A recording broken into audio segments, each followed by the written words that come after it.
اس نظریے پہ آئے کہ امت کی شان جہاد ہے، امت کی شان جہاد ہے، اور امت اور نبی پاک صلی اللہ علیہ وسلم نے خود فرمایا، اللہ کے نبی صلی اللہ علیہ وسلم نے فرمایا میری خواہش ہے، میں پسند کرتا ہوں کہ مجھے اللہ کے راستے میں شہید کیا جائے اور پھر مجھے زندہ کیا جائے، پھر مجھے شہید کیا جائے، پھر مجھے زندہ کیا جائے۔ 10 بار میرے آقا نے فرمایا کہ میں چاہتا ہوں کہ مجھے اللہ کے راستے میں مرتبہ شہادت ملے۔ ہاں، میرے آقا کو بھی شہادت پسند تھی، اور نبی پاک صاحب الاولاد صلی اللہ علیہ وآلہ وسلم نے ارشاد فرمایا کہ میری امت میں سے ایک گروہ ہمیشہ حق پر قائم رہے گا اور اسے کسی ملامت کرنے والے کی ملامت پر اس پر کوئی اثر نہیں ہوگا۔ فرمایا ملامت کرنے والے ملامت کرتے رہ جائیں گے، فرمایا وہ لوگ ہوں گے جو حق کے راستے میں جہاد کرنے والے ہوں گے، فرمایا وہ جو حق کے راستے میں اور اللہ کے راستے میں جہاد کرنے والے ہوں گے۔ اور نبی پاک صلی اللہ علیہ وآلہ وسلم نے فرمایا، صحیح مسلم کی روایت ہے، آپ صلی اللہ علیہ وسلم نے فرمایا کہ جب شہید کو اللہ تعالی جنت میں داخل کر دے گا، وہ اللہ کی نعمتیں دیکھے گا، جنت میں اللہ کی رحمتیں دیکھے گا، تو شہید کسی چیز کی خواہش نہیں کرے گا کہ مالک مجھے فلاں دے دے۔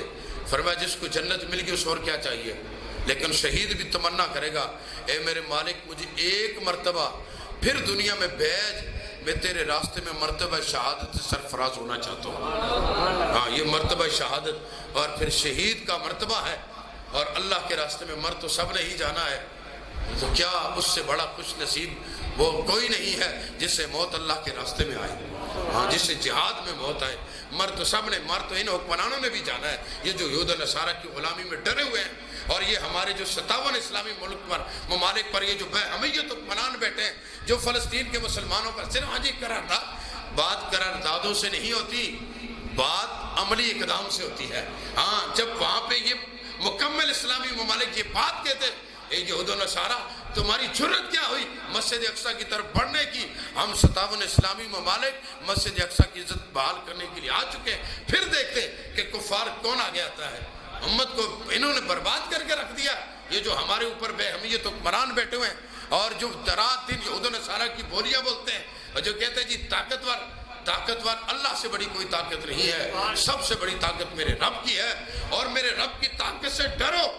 یہ جو ہمارے اوپر یہ کہتے ہیں جی، وہ جب حضرت سیدنا نبی پاک صلی اللہ علیہ وسلم کی ولادت کے سال جب خانہ کعبہ پہ حملہ ہوا ابرہہ نے کیا، تو اس وقت نا ابابیلوں نے ان ہاتھیوں کا کلا کما کیا، سورہ فیل میں وہ واقعہ موجود ہے۔ تو آج وہ یہ نہیں کہتے کہ جی ابابیلوں کا انتظار ہو رہا ہے، تو میرے بھائیوں اب ابابیل آئیں گے نا، وہ یہود و نصارہ پہ نہیں برسیں گے ان کے پتھر ان حکمرانوں پہ اور ہمارے جیسوں پہ برسیں گے۔ ہاں، ہماری حرکات، اور ہم جب اپنے مسلمانوں کی تحفظ کے لیے 2 لفظ نہیں بول سکے، آج ہم مسلمان کیا کر رہے ہیں؟ آج ہم کہاں سے ہوئے ہیں؟ کیا ہمارے حکمران کہتے جی ہمارے یعنی کہ حکمران کریں گے جی تم جو فلسطین کے لیے احتجاج کرو، حکمران احتجاج نہیں کرتے، حکمران تو عملی اقدام کرتے ہیں۔ ہاں، وہ کہیں کہ ہم آگے، اے فلسطین کے مسلمانوں ہم تمہیں بچانے کے لیے آگے، ہم جہاد کے لیے آگے ہیں۔ تو جب حکمران ایسے اعلان کریں گے تو کس کی جرت ہے کہ مسجد اقصیٰ کی طرف آئے؟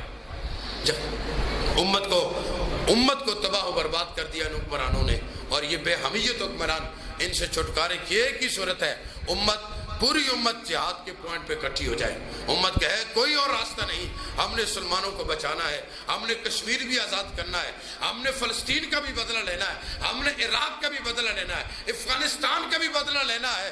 وہ بدلہ تب ہی لیا جائے گا کہ جب امت جہاد پر اکٹھی ہو جائے گی، جب امت میں جہاد کی بیداری پیدا ہوگی، اور امت جب اپنا حق لینا جان جائے گی نا، تو پھر امت کا پوری دنیا پہ غلبہ ہوگا، امت ہی کا عروج ہوگا۔ تو امت کا عروج صرف اور صرف جہاد ہے، صرف اور صرف جہاد ہے، صرف اور صرف جہاد ہے۔ یہ جہاد کے علاوہ کوئی دوسری بات نہیں ہے۔ اور یہ امت پر یہ جو امن کی بات کرنے والے، کیا ان کو امن وہاں پہ آج بات کریں نا امن کی کہ فلسطین کے اندر امن لاؤ، تو وہ کہتے ہیں، انہوں نے خود یہود و نصارہ نے باقاعدہ اعلان کر کے کہا ہے کہ وہ اپنے امن کے لیے، اپنے ملک کے امن کے لیے جس پر جو مرضی جو چاہے کر سکتے ہیں۔ تو میرے بھائیو، وہ اپنے امن کے لیے فلسطین کے مسلمانوں کو، نہتے مسلمانوں کو شہید کر سکتے ہیں، تو کیا مسلمان امن کے لیے فلسطین میں جہاد نہیں کر سکتے؟ تو میرے بھائیوں، ہمیں اپنی آنکھیں کھولیں، اب امت کو بیدار ہونا چاہیے۔ اب امت بہت سو گئی ہے، سونے سے کام نہیں ہوگا، جاگنے سے کام ہوگا۔ امت جب جاگے گی نا تو پھر امت کو اللہ عروج دے گا۔ تو جب سو جاؤ گے تو پھر سونے والوں کا پھر ان کا کوئی مستقبل نہیں ہوتا، پھر یہی حال ہوگا۔ آج وہ دیکھو نا، جب امریکہ نے افغانستان پہ حملہ کیا تو ہمارے حکمرانوں نے کیا کہا؟ وہ جی یہ تو افغانستان کی جنگ ہے، ہماری تو جنگ ہی نہیں ہے۔ تو پھر انہوں نے عراق پہ کیا تو پھر کہا جی یہ تو عراق کی جنگ ہے، ہماری جنگ ہی نہیں۔ پھر امریکہ نے شام پہ کیا تو ہم نے کہا جی یہ تو امریکہ کی جنگ ہے۔ انہوں نے لیبیا پہ کیا، انڈیا پہ مسلمانوں پہ ظلم ہوا، کہتے جی ان کی اپنی جنگ ہے۔ برما میں کی مسلمانوں پہ ظلم ہوا، یہ تو ان کی اپنی جنگ ہے۔ تو فلسطین کے مسلمانوں پہ ظلم ہوا، یہ تو ان کی اپنی جنگ ہے۔ تو کل کو جب وہ پاکستان پہ کریں گے تو پھر کیا ہوگا؟ پھر کیا وہ بھی یہی کہیں گے نا، یہ تو ان کی اپنی جنگ ہے۔ تو میرے بھائیوں، کفار کی یہ سازش ہے کہ انہوں نے ایک ایک کو چن چن کے مارنا ہے، تو وہ وقت کل کو تمہارے اوپر نہ آ جائے، تو اس وقت سے ڈرو، آج ہی بیدار ہو۔ اور ہمارا یہ پیغام ہے حکمرانوں کو کہ یہ جو صرف مذمتی قراردادیں باز کرتے ہیں، مذمتوں سے بات نہیں بنتی، بات جہاد سے بنے گی۔ ہاں، بات غیرت سے بنے گی۔ اور جس قوم کے اندر غیرت نہیں ہے، اس قوم کا کیا مستقبل ہے؟ اس قوم کا کیا ایمان ہے؟ اسلام غیرت مند ہے، غیرت مند دین ہے، اور اسلام غیرت کا درس دیتا ہے۔ اور جس میں غیرت نہیں ہے اس میں ایمان نہیں ہے۔ اور پھر جس اپنے مسلمان بھائی پر، جس مسلمان کو تکلیف میں دے کر اس مسلمان کو تڑپ نہ ہو، اس کی تکلیف نہ ہو، تو وہ بھی کوئی مسلمان ہے، وہ بھی اپنے آپ کو مسلمان کہتا ہے۔ تو مسلمان وہ ہے کہ جو اپنے مسلمان بھائی کی عزت اور ناموس کی حفاظت کو جانے، جو جذبہ جہاد کو جانے، جو اسلام کی روح کو پہچانے۔ اسلام کی روح صرف اور صرف جہاد میں ہے۔ جب جہاد امت میں آئے گا تو پوری دنیا میں امت کو عروج ملے گا۔ اس لیے امت بیدار ہو، سو مت۔ اب اپنے بچوں کو، اور حضرت امام حسین العابدین رضی اللہ تعالیٰ عنہ، آپ کا یہ جملہ موجود ہے، آپ فرماتے ہیں کہ ہمیں نبی پاک صلی اللہ علیہ وسلم کے غزوات کی اس طرح پڑھائے جاتے ہیں ہمارے گھروں میں جس طرح قرآن پاک پڑھایا جاتا ہے۔ ہاں، جب بچوں کو شروع سے ہی ہم جہاد سکھائیں گے، جب بچوں کو شروع سے ہی ہم غیرت مند دین بتائیں گے، تو پھر وہ بچے بغیرت نہیں ہوں گے، بلکہ وہ اسلام کے سپاہی بنیں گے۔ ہاں، وہ رسول اللہ کے دین کے مجاہد بنیں گے، اور پھر بڑے ہو کر پھر یہ یہود و نصارہ والی باتیں نہیں کریں گے، بلکہ وہ اسلام کی بات کریں گے، وہ رسول اللہ کی بات کریں گے۔ پھر وہ یہ بتائیں گے کہ نبی پاک صلی اللہ علیہ وسلم بدر میں بھی آئے، حضور خندق میں بھی آئے، حضور احد میں بھی آئے، حضور تبوک میں بھی گئے، نبی پاک صلی اللہ علیہ وسلم حنین میں بھی آئے، حضور نے تلوار بھی اٹھائی، اور نبی پاک صلی اللہ علیہ وسلم آج بھی۔ اور یہ جو جب مجاہدین کو ٹریننگ دی جاتی ہے، اس وقت یہ بات بتائی جاتی ہے کہ جب نبی پاک صلی اللہ علیہ وسلم کا اس ظاہری دنیا سے وصال ہوا تو گھر میں یہ عالم تھا کہ فاقوں کا عالم ہے کہ حضرت ام المومنین سید عائشہ صدیقہ رضی اللہ تعالیٰ عنہ ایک گھر سے جا کر کچھ سامان ادھار لے کے آتی ہیں، اناج کھانے کا سامان۔ گھر میں بو کا یہ عالم ہے، لیکن اس وقت بھی نبی پاک صلی اللہ علیہ وسلم کے گھر مبارک پر 11 تلواریں لٹک رہی تھیں۔ تو حضور نے دنیا کو جاتے جاتے یہ درس دیا، اے امت، یہ جہاد کا پیغام نہ بلا دینا، ورنہ تمہارا بہت برا حشر ہوگا۔ تو وہ حشر ہمارے سامنے ہے۔ ہاں، امت کا یہ حشر، یہ جب امت نے جہاد کو چھوڑا تو یہ امت کا حشر ہوا۔ امت جب بیدار ہوگی اور امت کو پھر عروج ملے گا، وہ جہاد سے ملے گا۔ اس لیے، اور یہ جو بات کوئی کہنا جہاد کی بات نہیں کرنی، تو پھر پورا قرآن میں تو جہاد کا بیان ہے۔